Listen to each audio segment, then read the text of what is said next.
Estamos começando mais um programa à luz da Bíblia. Uma rádio de sucesso. Cidade Gospel 97,5 FM. Segundo a OMS, Organização Mundial da Saúde, o suicídio é a segunda causa de morte entre jovens de 15 a 24 anos. De acordo com esse relatório da OMS, uma pessoa tira a própria vida a cada 4 segundos no mundo. Isso corresponde a 800 mil mortes ano. Contudo, o número de vítimas caiu entre 2010 e 2016, quase 10%. Nessa mesma pesquisa da OMS, foram registrados só no Brasil 13.467 casos em 2016 envolvendo suicídios. E o que é curioso, que mais da metade tem menos de 45 anos. E entre a faixa etária de 15 a 24 anos, o suicídio é a segunda causa de mortes, perdendo apenas para acidente de trânsito. 97,5 Cidade Gospel FM. E em meio a todos esses dados alarmantes, temos algumas pessoas que trabalham de forma heróica no auxílio de prevenção de problemas ligados a essa faixa etária. Não só de suicídio, mas de todos os outros problemas que podem desencadear no desordenamento do jovem nessa faixa etária tão confusa, cheia de sonhos, mas que também pode trazer bastante confusão para o jovem e ele tomar decisões nas quais levem a ações que venham interromper os seus projetos futuros. E na região carente de Campinas, tem um grupo voluntário de trabalho em escolas públicas chamado Tamo Junto, que dá esse suporte para jovens estudantes. E é com muito prazer que eu recebo aqui na Cidade Gospel 97.5 FM o pastor Rodrigo Félix, da Batista Restauração, que vai contar um pouquinho pra gente sobre esse projeto. Que bom tê-lo aqui, Rodrigo.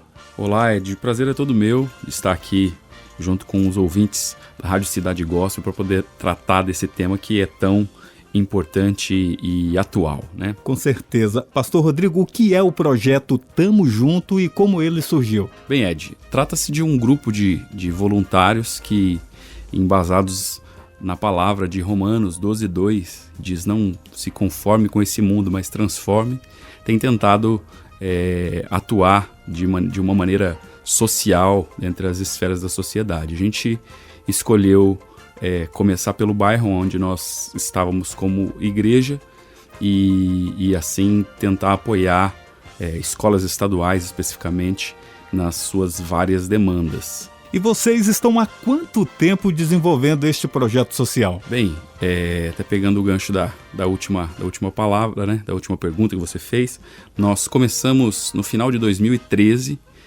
com esse trabalho e começou de uma maneira muito simples. Nós, com essa visão de querer apoiar a escola, nós começamos com demandas básicas, carpindo, pintando, trabalhando com manutenções, e hoje nós fazemos, além desses trabalhos, trabalhos mais apurados de palestras, apoio à cultura e uma série de outras coisas à medida que a escola vá necessitando. E vocês são em quantos hoje? É uma ONG, é uma associação ou é apenas um ajuntamento de pessoas em volta, em torno desse projeto, dessa ideia de auxílio?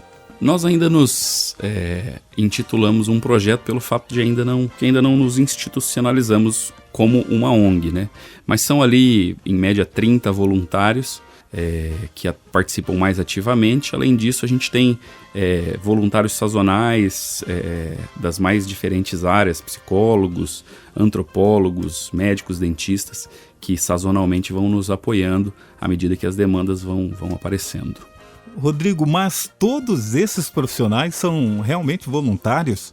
Isso. Todas de maneira voluntária. A gente procura encontrar nessas pessoas um engajamento com a causa, né? Uma vez que todos são sabedores da realidade de escolas estaduais hoje, não só na nossa cidade, mas no Brasil. Então, nós entendemos um desafio muito grande em lidar com esse ambiente, e pessoas que normalmente se se identificam com essa causa tendem a nos ajudar nesse voluntariado. E como vocês chegaram neste número de 30 voluntários, 30 integrantes aí do Tamo Junto? Na verdade, é um número aproximado, né? Não é um grupo fechado, não. Qualquer pessoa que queira participar conosco como voluntário, hoje através do nosso site, que é o www.tamojunto.org, você pode entrar lá, preencher um formulário e participar com a gente na maneira que você puder ajudar. Eu entendo que a igreja hoje tem vários desafios e um deles é se posicionar também como um agente social, talvez onde nós temos mais dificuldade. Quando eu falo igreja, eu me coloco também nessa condição, não é apontando o dedo. E talvez é a área que a gente mais tem dificuldade em ser agente social, e até a gente costuma dizer que existe hoje um processo de coisificação do ministério pastoral, onde o pastor ele tem tantos problemas administrativos, resolver e solucionar problemas da igreja física, que tem muita dificuldade em prestar essa assistência no pessoal, no individual, e trata a igreja como um grupo de pessoas, e esse processo é chamado nos dias de hoje de coisificação do ministério, e às vezes nem por maldade dos pastores, mas são tantas demandas que lhe roubam todo o seu tempo e acaba a gente pecando bastante nessa ação social. Olhando pelo lado espiritual, Rodrigo, vocês sentiram essa necessidade na comunidade, lá na escola, onde vocês prestam esse trabalho bonito que vocês vêm fazendo lá? Vocês sentiram a ausência do agente igreja lá na escola? Muito bem colocado, meu amigo Ed. Um ponto interessante foi que no princípio desse trabalho, uma fala da diretora que até então tinha nos recebido antes de começarmos efetivamente a trabalhar, ela indagou algo que faz muito sentido com essa pergunta. Ela disse assim: olha, eu entendo a necessidade da igreja estar nos ajudando, às vezes vem aqui, fazem cultos, oram com a gente, isso é muito importante. Mas no final, eles vão embora e nós continuamos com várias necessidades que não nos foram nem perguntadas.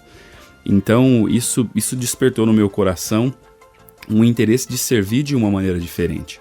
Uma vez que quando a gente pensa na igreja e na relevância que ela precisa ter do ponto de vista social, nós percebemos que existe um hiato sobre como a igreja percebe aquilo que está acontecendo em volta dela, né? Uma vez me perguntaram se a igreja era perseguida por conta do seu cristianismo puro e simples ou se era pela incoerência. E essa pergunta bateu muito forte comigo e, infelizmente, eu vim a entender comigo que era muito mais pela incoerência do que por aquilo que nós precisamos fazer. Então, eu acredito que a igreja precisa, sim, se expressar de uma maneira social. Uma igreja sadia, ela precisa entender as necessidades do lugar onde ela está inserida e fazer desse lugar o seu campo missionário. Pastor Rodrigo Félix, o Estado brasileiro é laico, ou seja, sem uma religião oficial.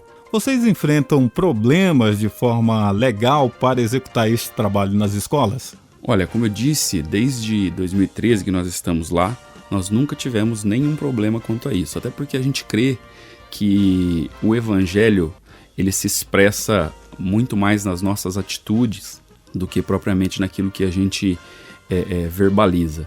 Então, existe até... a gente tem mais problemas normalmente com religiosos que dizem: poxa vida, quantas pessoas já aceitaram a Jesus nesse trabalho? Eu acho que um erro da igreja nesse sentido eles ficam querendo quantificar o trabalho pelo o número de almas que você ganha no caso. Exatamente. Um erro que a gente comete quanto igreja no nosso evangelismo é tentar pressupor a crise das pessoas sem antes perguntá-la.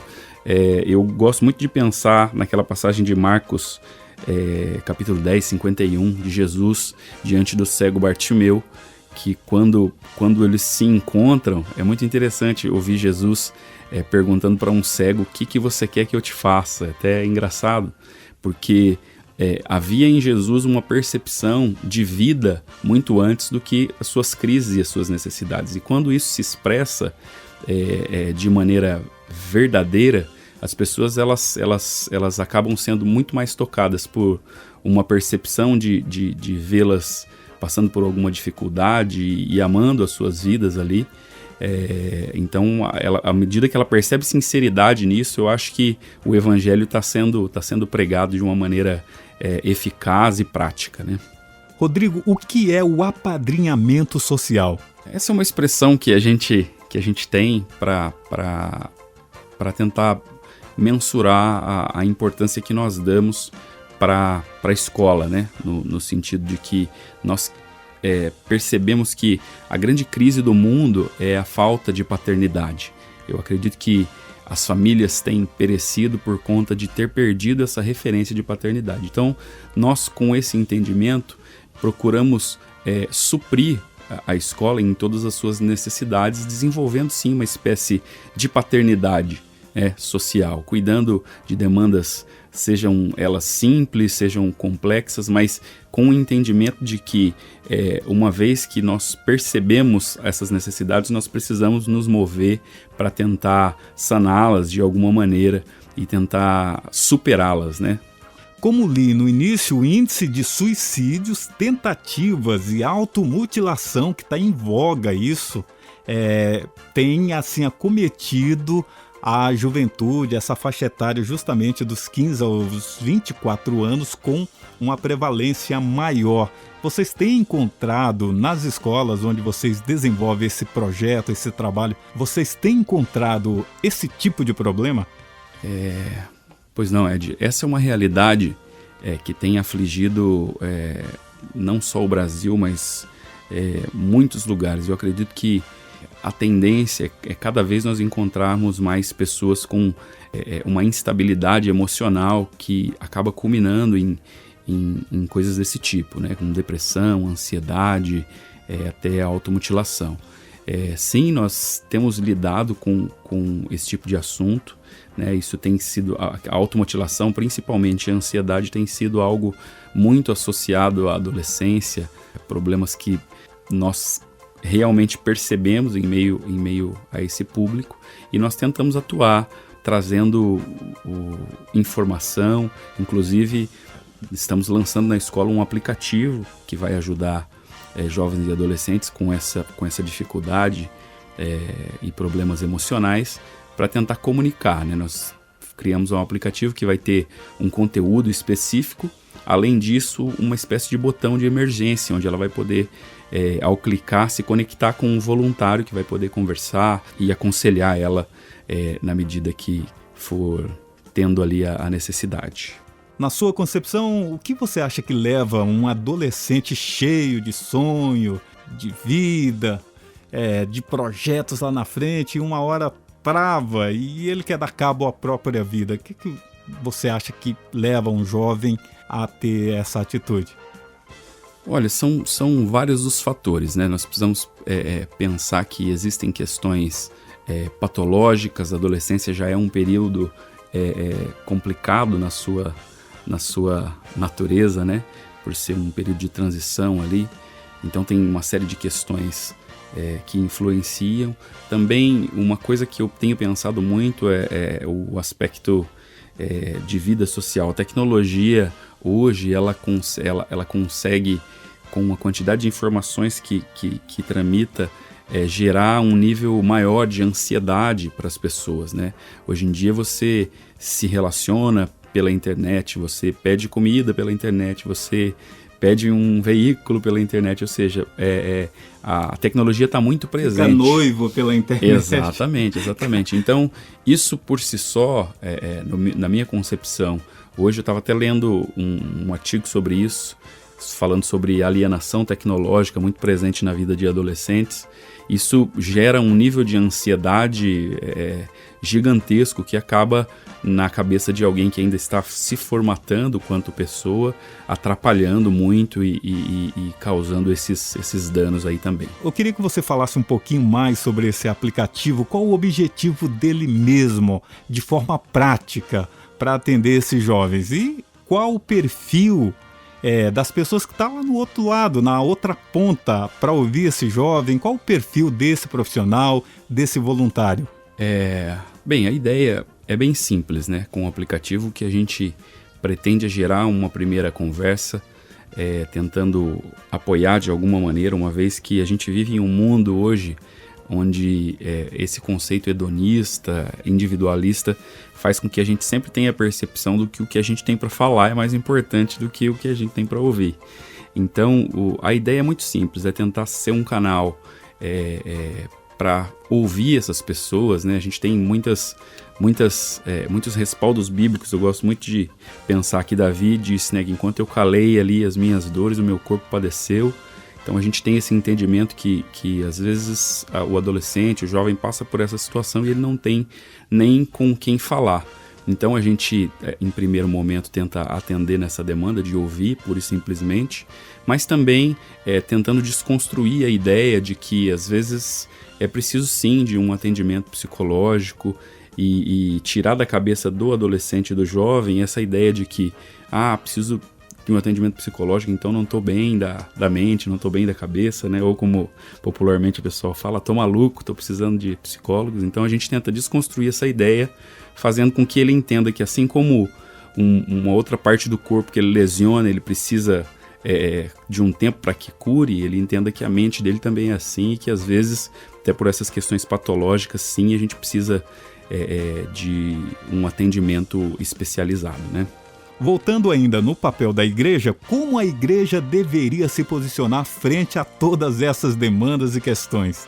Olha, Ed, a resposta, ela está até biblicamente dita já, né? Em Jeremias, capítulo 22, fala sobre isso, né? Assim diz o Senhor, administre a justiça e o direito. Nós, quanto igreja, nós precisamos nos expressar socialmente. Talvez é o que eu disse anteriormente, o nosso grande problema com a sociedade que às vezes vê a igreja um tanto quanto legalista, né, e autoritária, seja por conta dessa falta de ação, né, falta dessa mobilização social em fazer com que o discernimento que ela tem em relação à importância que tem as pessoas e as vidas, se reverta em expressão social, né? Talvez essa seja a palavra. A igreja precisa estar, sim, antenada sobre todas essas questões que estão permeando, né? O mundo e assuntos atuais como homossexualidade, drogas e todas essas coisas, precisa sim estar contextualizada com isso e sendo uma igreja relevante também dentro dessas causas. Pastor Rodrigo, e esse nome, Tamo Junto, que é quase que uma gíria da juventude desse tempo que a gente está vivendo, por que isso? Foi uma estratégia de comunicação para chegar, para atender melhor esse jovem que às vezes nem é cristão também, mas tem essa linguagem assim como uma forma de comunicar nos dias de hoje. Conta pra gente por que o Tamo Junto. Sim, sem dúvida. Eu acho que parte de um trabalho missionário é contextualizar a tua palavra ao público que você está tentando atingir. Então ele também tem uma referência bíblica que está lá em Romanos 12, que é se alegra com quem se alegra e chorar com os que choram. Se você vê o logotipo, você vai ver que tem uma mãozinha para cima e outra para baixo. Então a gente entende que a nossa expressão precisa estar muito conectada com o jovem nesse sentido, e que ele entenda que na alegria e na tristeza a gente quer estar ali, quer estar junto para tentar de alguma maneira tentar ajudar, seja no que for. Pastor Rodrigo, você já explicou que esse ajuntamento de pessoas, esse projeto é constituído por pessoas voluntárias, mas isso demanda alguma verba? Tem alguma necessidade financeira? Interessante, né? É interessante a sua pergunta. Você sabe que onde tem maluco, sempre se encontra outros malucos para se juntar com você. Então, nesse projeto, tudo que a gente precisa custear, tudo que demanda de valor, nós, como voluntários mesmo, nos dedicamos em levantar esses valores, esses recursos e tentar suprir ali nas mais diversas demandas. Mas como eu disse para você, gente doida precisa andar com gente doida. Então esse mesmo voluntário que se dedica a tempo, né, para essas questões, ele também se envolve financeiramente para que tudo aconteça ali. Uma curiosidade também, esses voluntários são todos da mesma igreja em que você pastoreia?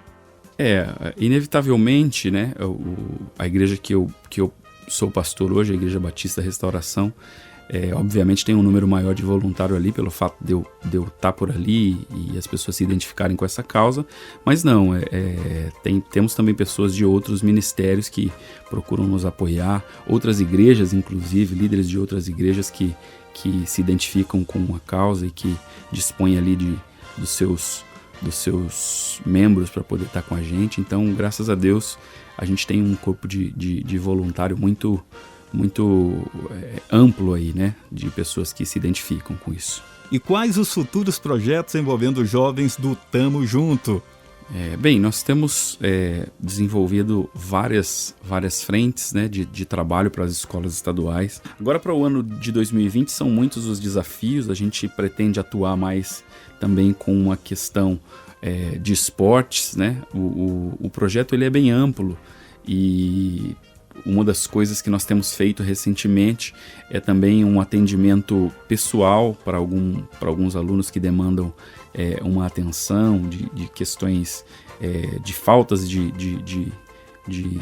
do que é básico ali, né, de alimentação. Então nós temos, em parceria com a diretoria da escola, identificado algumas famílias, tentando amparar também nas questões mais básicas ali, como alimentação e outras demandas correlatas. Então são muitos os desafios, né?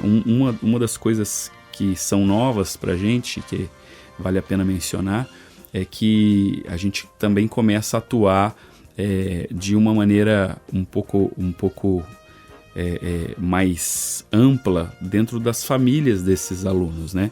Então, por exemplo, você tem um aluno lá que está com um problema de comportamento. Então nós estamos desenvolvendo um projeto que vai se chamar Escola para Pais, onde esse aluno que está suspenso ou teve algum problema disciplinar, para que volte a estudar, tenha como parte do seu calendário ali participar de algumas palestras que vão direcionar esses pais e ajudá-los dentro também do ambiente familiar, né? Porque hoje existe uma grande queda de braço, que é o pai entregando o filho na mão da escola, esperando que ela resolva o problema, e o professor em aula esperando que o pai resolva algumas questões que são de educação básica. Então a gente, como projeto, pretende estar mediando exatamente essas questões e tentando fazer com que tanto o pai na sua casa quanto a escola tenha êxito na formação desse aluno. Legal, muito bom. Mas fica uma curiosidade também, que eu deveria ter perguntado lá atrás, mas quero perguntar agora. Qual o problema mais recorrente assim nas escolas entre esses jovens? Olha, sem dúvida nenhuma, a gente se depara sempre com uma questão da violência, né? Na escola específica que nós trabalhamos, nós tivemos algum tempo atrás um problema de agressão. Uma mãe e o filho, a mãe de um aluno e o filho, tiveram uma discussão com um dos diretores da escola e chegaram a agredi-la. E então, sem dúvida nenhuma, a violência é um problema alarmante, né? Nós percebemos que isso é algo que precisa ser tratado muito mais do que na sua expressão, mas é aquilo que a gente estava falando anteriormente. Às vezes o aluno ele nasce em um ambiente conturbado e, como eu disse também, essa falta de paternidade, de referência, faz com que o aluno simplesmente se expresse na maneira que ele recebeu. Então, se a vida inteira esse aluno foi tratado com violência, ele vai replicar isso e sem dúvida nenhuma trazer problemas ali para o seu ambiente estudantil. Então, eu acredito que esse seja o ponto mais crítico, onde a gente tenta trabalhar Por exemplo, comunicação não violenta é um dos temas que a gente aborda bastante, bullying, para que ele perceba o quão destrutiva é essa atitude que ele tem. Qual que é o papel de vocês como agente mediador nesse caso? Vocês ficam com a diretora, ficam com o aluno, com a mãe? Como vocês mediam situações como essa? Então, na verdade, o nosso papel, isso aconteceu, não sei se felizmente ou infelizmente, uma única vez. O que a gente tentou foi apoiar, na ocasião, a diretora, a educadora que tinha participado da situação, até porque o aluno e a mãe, eles passaram a não vir mais na escola. Isso foi um episódio que teve até uma repercussão dentro da nossa região, em jornais e todas essas coisas. Então, o que a gente tenta fazer, como projeto, é desenvolver um amparo emocional para aquela pessoa que foi agredida, né? No nosso caso, nós não tivemos a oportunidade de estar com a família, mas olhando dentro de uma totalidade, se tivéssemos a oportunidade, com certeza estaríamos também com essa família para tentar entender todas essas motivações, ter uma análise de todo o panorama e tentar ajudar e auxiliar de uma maneira mais efetiva, né? Pastor Rodrigo, e como igreja, onde vocês acham que o gol é feito, onde vocês ganham ponto com todo esse projeto, com essa ação? Rapaz, isso é uma pergunta, né, que nem a gente disse ali, que sempre nos é feita. Eu acredito que o princípio de ser igreja, pela palavra, está embasado em suas atitudes. A Bíblia diz que sobre todos os dons, o maior de todos é o amor. Então, nós inevitavelmente acabamos, por conta desses relacionamentos, a ter sim algumas pessoas que acabam por nos acompanhar, consequentemente estando com a gente também como igreja, comunidade. Mas eu sempre reitero que não é o nosso foco principal.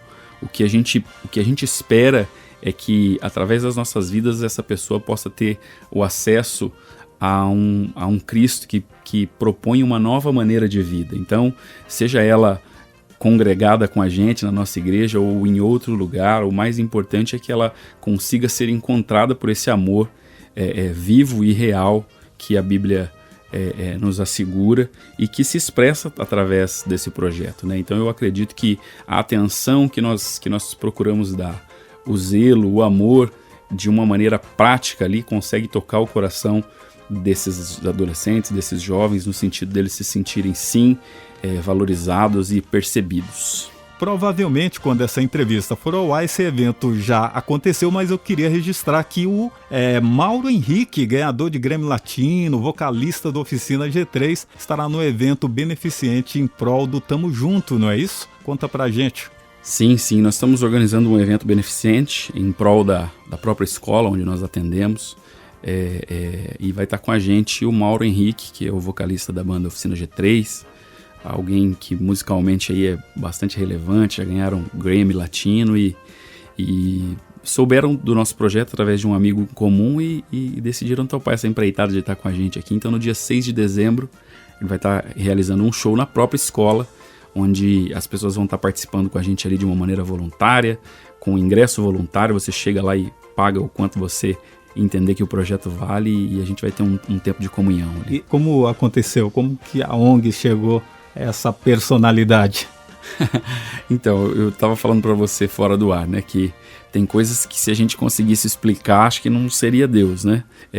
A gente tem amigo em comum, e lá em Santa Catarina eu encontrei esse amigo em comum e a gente conversou sobre o projeto despretensiosamente, e depois de uns dias assim, ele mesmo se manifestou dizendo que gostaria de participar, e eu fiquei muito feliz, assim, porque era algo que nós nem tínhamos programado, e eu acredito que isso seja, sem dúvida nenhuma, um propósito de Deus para que a gente consiga até trazer para a nossa região um evento que, pelo que eu percebo, nós nunca tivemos aqui, né? Então fico feliz por isso também, e creio que vai ser um tempo poderoso ali de podermos cantar canções para o nosso Senhor e ter um tempo também de unidade. Pastor Rodrigo Félix, coordenador do projeto Tamo Junto, meu muito obrigado. Nos ensinou muito com a ação de vocês e que Deus venha abençoar e que esse projeto venha crescer e multiplicar cada vez mais. Sucesso para vocês.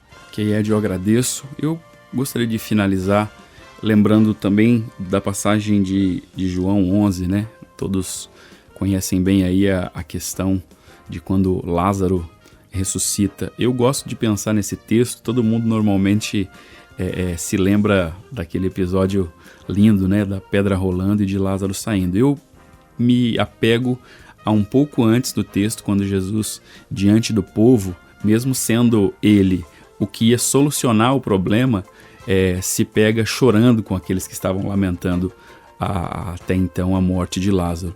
Eu acredito que esse é o perfil de humanidade que nós precisamos ter. Jesus, podendo resolver todos os problemas, aliás, né, era alguém que poderia sozinho ter resolvido tudo, mas escolheu ter mais 12 discípulos. Isso para mim traz uma revelação de que Deus tem prazer no coletivo. Deus tem prazer em nos ver sendo um por Ele como propósito.